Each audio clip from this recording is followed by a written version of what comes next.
Assalamualaikum warahmatullahi wabarakatuh. Salam sejahtera.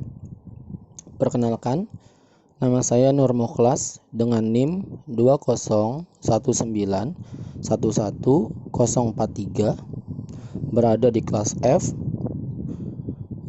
S1 Teknik Elektro. Yang saya hormati dosen pengampu mata kuliah.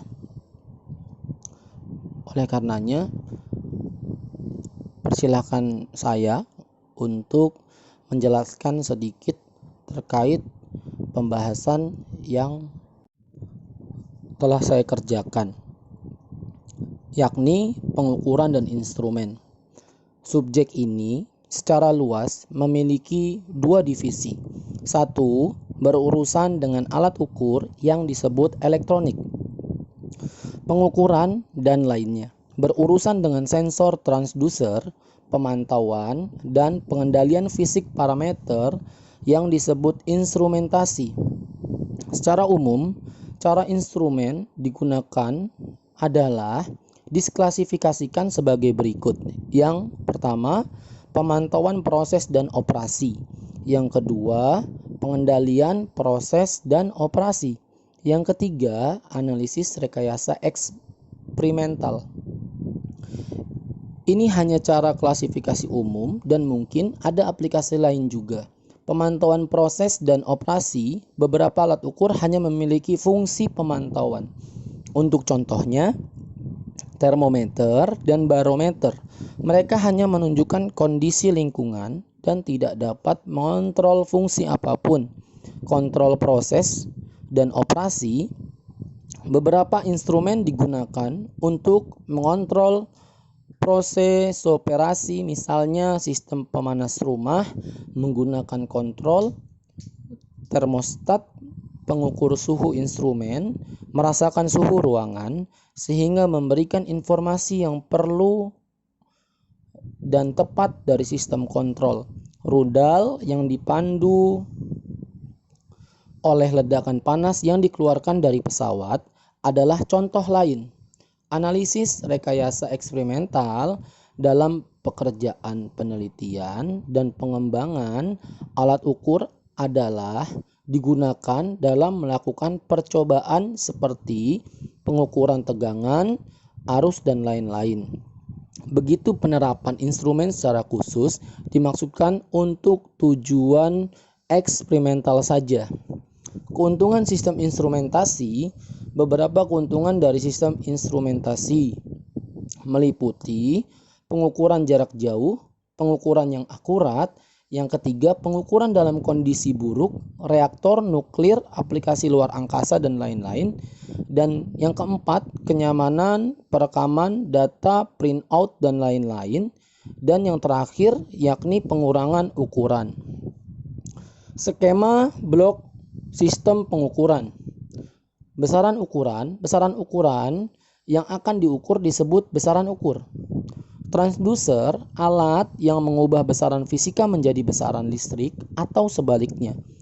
Pengkondisi sinyal, amplifikasi penyaringan, modulasi, demodulasi, konversi A, _D, dan lain-lain. Display atau record, jumlah direkam menggunakan X min Y atau perekam strip chart atau ditampil pada monitor dan lain-lain.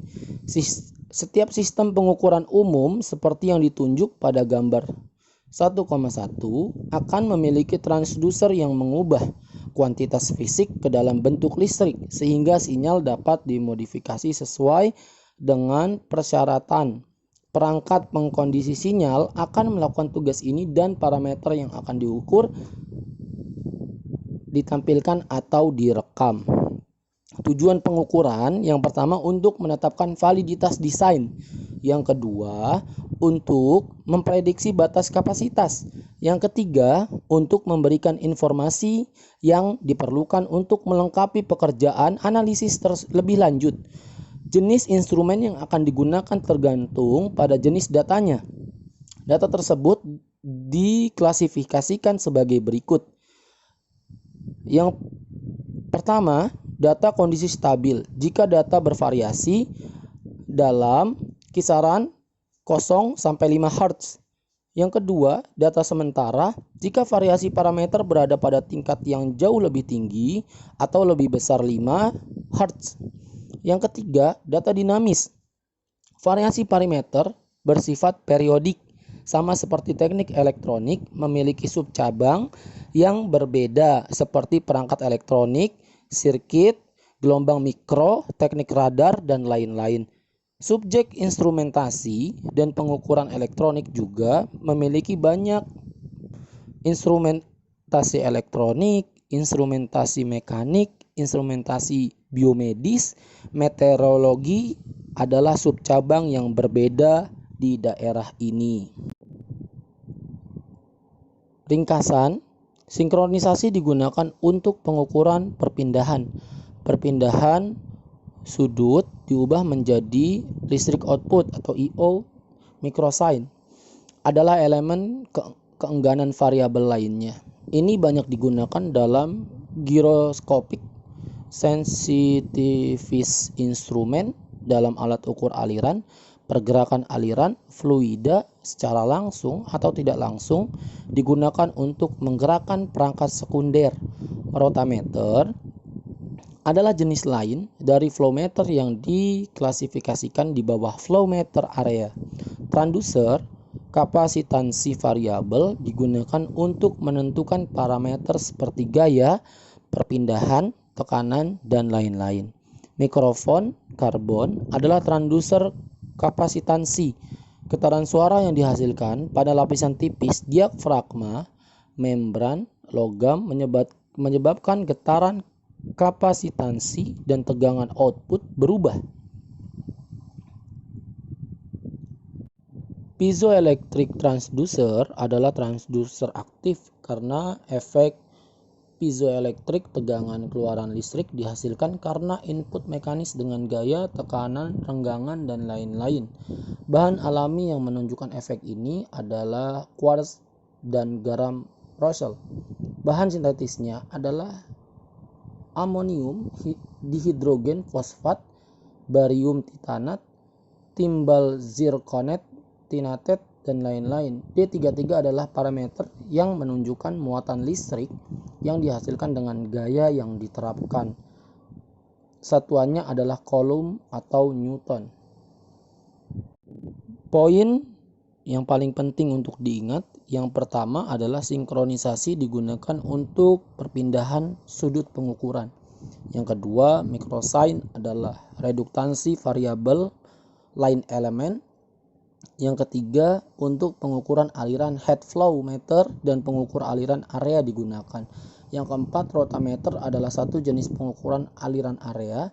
Yang kelima, transducer kapasitansi variabel digunakan untuk perpindahan, gaya, dan lain-lain. Ketika udara adalah dielektrik karena perubahan jarak antar tempat. Perubahan kapasitansi yang merupakan ukuran dari parameter fisik atau gaya sehingga menyebabkan perubahan mikrofon, spasi mikrofon. Lalu yang keenam, karbon juga merupakan tipe kapasitan sin transducer. Yang ketujuh, getaran suara pada benda tipis membran menyebabkan perubahan kapasitansi. Lalu yang kedelapan, garam kuarsa dan Rosel terbentuk secara alami dari bahan piezoelektrik. Yang kesembilan, PZT, PDP adalah piezoelektrik sintetis bahan. Lalu yang ke-10, transducer piezoelektrik adalah transducer aktif. Lalu yang terakhir, koefisien bahan piezoelektrik menunjukkan keluaran muatan listrik yang disediakan untuk gaya yang diterapkan. Satuannya adalah coulomb newton. Baik, untuk evaluasi kesalahan saya dalam mata kuliah ini ialah di bagian diagram fasor untuk jembatan Maxwell, dikarenakan beberapa hal yang memang saya belum pahami secara pasti, yakni terkait pada lengan AB, elemen R1 dan C1 sejajar. Lalu mengenai pada keseimbangan FAB sama dengan FAC karena R2 adalah elemen dengan AC, IAC sefasa dengan FAC.